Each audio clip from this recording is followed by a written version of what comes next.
आकाशवाणी औरंगाबाद केंद्र. प्रासंगिक.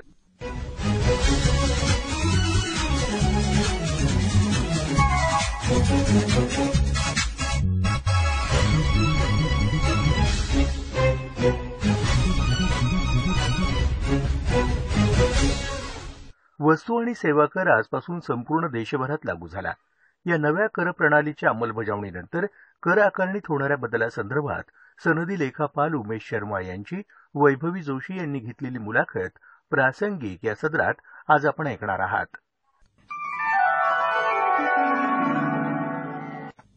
श्रोतेहो नमस्कार. आज आपल्या देशात एका परिवर्तनाची सुरुवात झाली. वस्तू आणि सेवा कर जीएसटी आजपासून देशभरात लागू झाला. संसदेच्या मध्यवर्ती सभागृहात मध्यरात्री झालेल्या सोहळ्यात राष्ट्रपती प्रणव मुखर्जी आणि पंतप्रधान नरेंद्र मोदी यांनी घंटानाद करून ही करप्रणाली लागू झाल्याचं सूचित केलं. मात्र ही करप्रणाली नक्की काय आहे, जीएसटीचे फायदे तोटे काय आहेत, याची माहिती अद्याप बऱ्याच जणांना नाहीये. त्याची माहिती देण्यासाठी आज आपल्या स्टुडिओत आपण बोलवलंय सनदी लेखापाल उमेश शर्मा यांना. सर नमस्कार. नमस्कार. आकाशवाणीच्या स्टुडिओत तुमचं स्वागत. सर, वस्तू आणि सेवा कर म्हणजे नेमकं काय? वस्तू आणि सेवा कर या नावातच खूप काही दडलेलं आहे.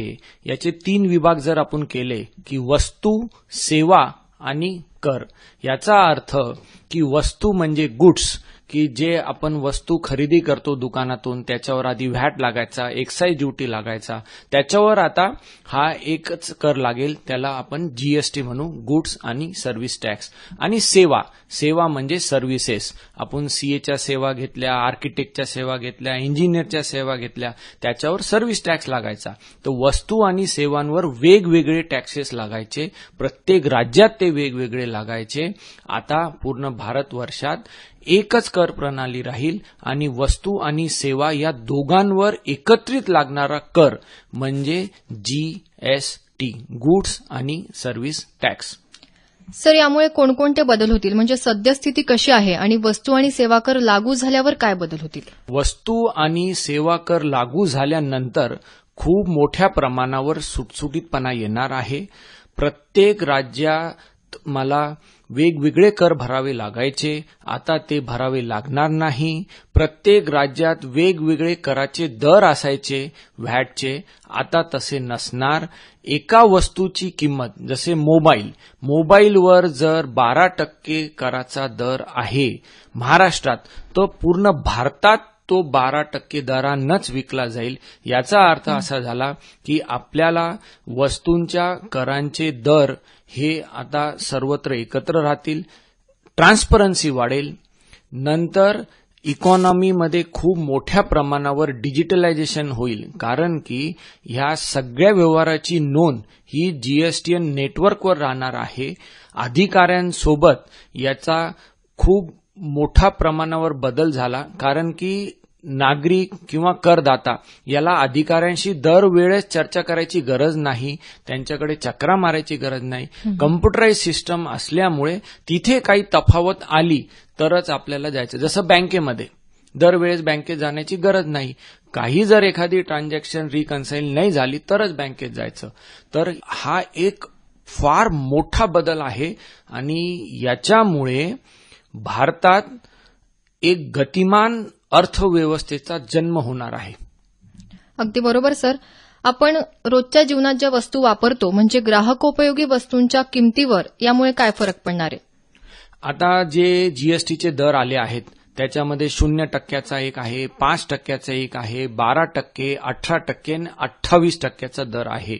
आणि जे सामान्य नागरिकाला रोजच्या लागणाऱ्या वस्तू आहेत त्यांनी 0 आणि 5% दरामध्ये टाकलेला आहे.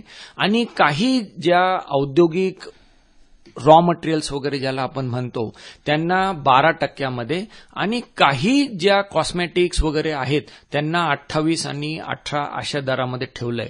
तर सामान्य नागरिकाला याच्यातून फायदाच होणार. वस्तूंच्या किमती आज न उद्या जरूर कमी होणार. सध्या आपल्याला दिसत नाहीये बाजारपेठेत, पण जसं जसं जीएसटी कायदा सुरळीत होईल, तो रुजू होईल, तर हळूहळू ग्राहकाला फायदा याचा होणारच. म्हणजे 5, 12, 18 आणि 28 हे देशभरात कुठल्याही वस्तूवर याच प्रकारे कर आता याच लागणार आहे. प्रकारे राहणार. अच्छा. तसं रिअल इस्टेट आणि ऑटोमोबाईल हे पण एक खूप महत्वाचे क्षेत्र आहेत, तर त्याच्यात काय फरक पडेल? जसं रोटी, कपडा और मकान म्हटलं जातं, तर आता मकान म्हणजे आपले बांधकाम क्षेत्र, त्याच्यावर या जीएसटी कायद्याचा एक फार मोठा प्रभाव झालेला आहे. कारण की यांच्यावर लागणारे कर हे फार क्लिष्ट होते. म्हणजे आधी व्हॅटही लागायचा, मग यांना सर्व्हिस टॅक्सही लागायचा आणि ग्राहकाकडनं हे दोन्ही कर वसूल व्हायचे. आता काय होणार आहे की जीएसटी हा एकच कर राहणार. 12% त्याच्यावर टॅक्स आहे. आपण फ्लॅट वगैरे जागेसोबत विक्री म्हणजे घेतो आपण, तर 12% हा ग्राहकाला द्यावा लागणार. परंतु त्या बिल्डरला आता जो तो माल खरेदी करणार किंवा सेवा घेणार याचं त्यांना क्रेडिट मिळणार. तर अंततः 12%पेक्षा कमी ती लायबिलिटी येईल आणि त्याचा जो फायदा आहे तो त्या फ्लॅटच्या किमतीवर होईल आणि ती किंमत जरूर कमी होईल. सुरुवातीला आपल्याला एकदम दिसणार नाही, पण 4-6 महिन्यामध्ये जसं जसं ते कॉम्पिटिशन वाढेल, जीएसटीचा सुटसुटीतपणा सर्वांना कळेल, त्याचा फायदा आपल्याला या क्षेत्रावर पण बघायला मिळेल. आणि ऑटोमोबाईल, दुचाकी किंवा चारचाकी, ऑटोमोबाईल क्षेत्राला याच्यातून खूप मोठा फायदा झालेला आहे. तुम्ही आजच बघा, काही कंपनींची ऍड आलेली आहेत, त्यांनी 5-5 हजार रुपयापर्यंत जीएसटीचे बेनिफिट देणं सुरू केलेले आहेत. ऑटोमोबाईल क्षेत्रावर आधी एक्साईज ड्युटी असायची, व्हॅट असायचा आणि हा क्षेत्र ऑलरेडी ऑर्गनाइज्ड होता. म्हणजे याच्यात मोठमोठ्या कंपन्या ऑलरेडी होत्या, त्यांनी आधीच सुरुवात केली होती जीएसटीची. तर त्यामुळे ते आजपासूनच त्याचा बेनिफिट देणं सुरू केलं. आणि जीएसटीचा फायदा असा आहे की एकानं जर किंमत कमी केली तर ती दुसऱ्याला पण कमी करायला लावेल. कारण की ग्राहकच त्याला सांगेल की ही मोटरसायकल स्वस्त मिळते, तुमची महाग आहे. तर ऑटोमॅटिक त्याचा फायदा ग्राहकाला होणार.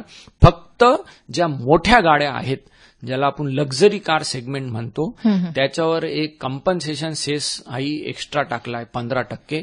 तर 28% आणि 15% असं मिळून 43% कराचा दर येईल. म्हणजे luxury car, Mercedes, Audi, BMW. तर तो सामान्य नागरिकावर परिणाम होणार नाही, ते उच्चाभ्रू लोकांवर परिणाम होईल त्याचा. सर, पंतप्रधान नरेंद्र मोदी आज म्हणाले की जीएसटी म्हणजे गुड अँड सिम्पल टॅक्स. तर याच्यात गुड काय आहे आणि सिंपल काय आहे? गुड याच्यामध्ये हे आहे की आता गुड शब्दाचे 2 आपल्याकडे पर्याय आहे. गुड म्हणजे एक रहस्य आणि गुड म्हणजे इंग्लिशचा आपल्याला चांगला. तर आधी सगळी कर प्रणाली अशी गुड होती, म्हणजे त्याच्यात काही ना काहीतरी दडलेलं असायचं. आता याच्यात काही दडलेलं नाही, म्हणून आता इंग्लिशचा गुड झालेला आहे. ट्रान्सपरन्सी आलेली आहे आणि जे काही आहे ते सगळं कम्प्युटराइज आहे. म्हणजे मागे लपविण्यासारखं काहीच नाही याच्यामध्ये. आणि कराचे दर ठरलेले आहेत, त्याचे प्रकार ठरलेले आहेत, ते इंटरनेटवर सगळ्यांना अवेलेबल आहेत. आणि फार सोपं हे करून ठेवलेलं आहे की तुम्ही टॅक्स भरलेला आहे जीएसटीचा, क्रेडिट घ्या, समोरच्या व्यक्तीला विका आणि तो बिलमध्ये लावा. ग्राहकाला प्रत्येक बिलावर जीएसटी लावलेलं मिळेल. आता दुकानदार सांगणार नाही की याच्यामध्ये टॅक्स इन्क्लूड आहे की किती टॅक्स आहे हे आम्ही दाखवत नाही. आता ते नोंदणीकृत होणार, म्हणजे ऑटोमॅटिक राजस्व वाढणार, ग्राहकाला त्याची माहिती होणार आणि देशासाठी हे चांगलंच आहे. अगदीच. अजून जीएसटीसाठी व्यापाऱ्यांना नोंदणी आता करणं त्यांनी गरजेचं केलंय. पण ज्या व्यापाऱ्यांनी नोंदणी केलेली नाहीये, म्हणजे अनोंदणीकृत व्यापाऱ्यांकडून खरेदी करता येईल का? मॅडम, तुम्ही हा फार चांगला प्रश्न विचारला. कारण की जीएसटीमध्ये हा एक सर्वात मोठा एक बदल जो झालेला आहे तो हाच आहे की अनोंदणीकृत व्यापाऱ्याकडनं माल खरेदी करता येणार नाही. जरी केला तर त्याच्यावरचा जीएसटी त्या खरेदीदारानं भरायचा आहे. जीएसटी हा विक्रीवर आहे, म्हणजे सप्लायवर आहे, पुरवठा जो करणार तो भरणार. परंतु इथे जो पुरवठ्याचा स्वीकार करतोय, जो खरेदी करतोय, तो जर नोंदणीकृत असेल तर त्याला जीएसटी भरायचा आहे. तर यामुळे काय होणार आता की मी रजिस्टर्ड आहे, मी ज्याच्याकडनं माल घेतला तो अनरजिस्टर्ड आहे, तर मी त्याला सांगेल तू जीएसटीमध्ये रजिस्ट्रेशन घे, नाही तर मी तुझ्याकडनं माल घेणार नाही, कारण की तुझं टॅक्स मला भरावं लागतंय. त्याचं क्रेडिट मला मिळेल, परंतु 1 महिन्याच्या नंतर. मग तो नोंदणीकृत झाला की तो ज्याच्याकडनं माल घेतोय त्याला सांगेल तर तसं हे खाली खाली खाली हे चेन रिॲक्शन होईल आणि तळागाळापर्यंत सगळे लोक त्या जीएसटी मध्ये ऑटोमॅटिक रजिस्ट्रेशनला येतील. म्हणजे ज्यांनी नोंदणी केलेली नाही अशांकडून आपण खरेदी करू नये. भविष्यात असंच होणार, कारण की तो टॅक्स भरत नाही तर मी कशाला भरू आपल्याला त्याचा टॅक्स. म्हणजे तो शाळेत येत नाहीये आणि त्याचा गृहपाठ मला करणं. बरोबर. अच्छा, आता तुम्ही सुरुवातीला सांगितलं सगळ्या देशात एक कर प्रणाली सुरू झाली आहे, एकच कर लागणार आहे. तर 2 राज्यांमध्ये मग व्यवहार कसे होतील? समजा आता महाराष्ट्रात एखाद्या वस्तूचं उत्पादन झालं आणि ती दुसऱ्या राज्यात आपल्याला विकायची आहे, तर मग त्याच्यात काय फरक पडेल? आता याच्यामध्ये असं आहे की एक राष्ट्र एक कर प्रणाली ही जरूर आहे, पण याचे प्रकार 4 आहेत. एक आहे सेंट्रल जीएसटी, एक आहे स्टेट जीएसटी, तिसरा आहे इंटिग्रेटेड जीएसटी आणि चौथा आहे यूटी जीएसटी म्हणजे युनियन टेरिटरीज. तर आता तुमचा प्रश्न असा आहे की महाराष्ट्रातून माल विकला गेला गुजरातला, तर ह्या केसमध्ये इंटिग्रेटेड जीएसटी लागेल. आपण मोबाईलचंच उदाहरण घेतलं तर 12% जीएसटीचा दर आलाय, तर 12% आयजीएसटी लावून महाराष्ट्राची पार्टी ते मोबाईल विकेल आणि गुजरातच्या पार्टीला ते 12%चं क्रेडिटही मिळेल.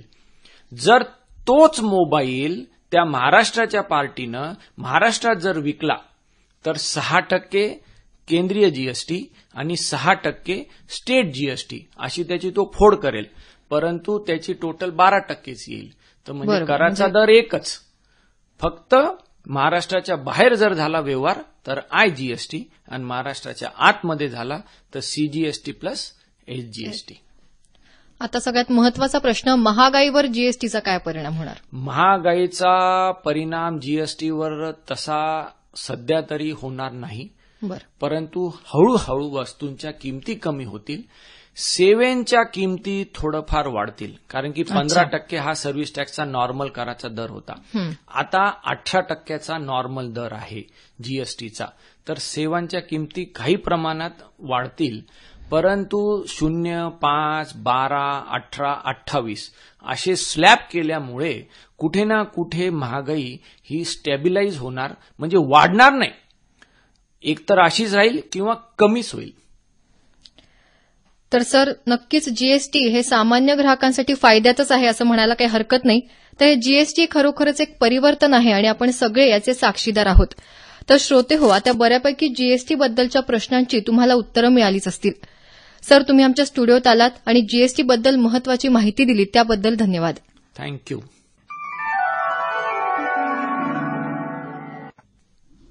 वस्तू आणि सेवा कराच्या अंमलबजावणीनंतर कर आकारणीत होणाऱ्या बदलासंदर्भात सनदी लेखापाल उमेश शर्मा यांची वैभवी जोशी यांनी घेतलेली मुलाखत प्रासंगिक या सदरात आताच आपण ऐकलीत. हा कार्यक्रम आकाशवाणी औरंगाबाद केंद्राच्या प्रादेशिक वृत्त विभागानं सादर केला. सादरकर्ते डॉक्टर राहुल तिडके, निर्मिती सहाय्य सचिन आंबेकर.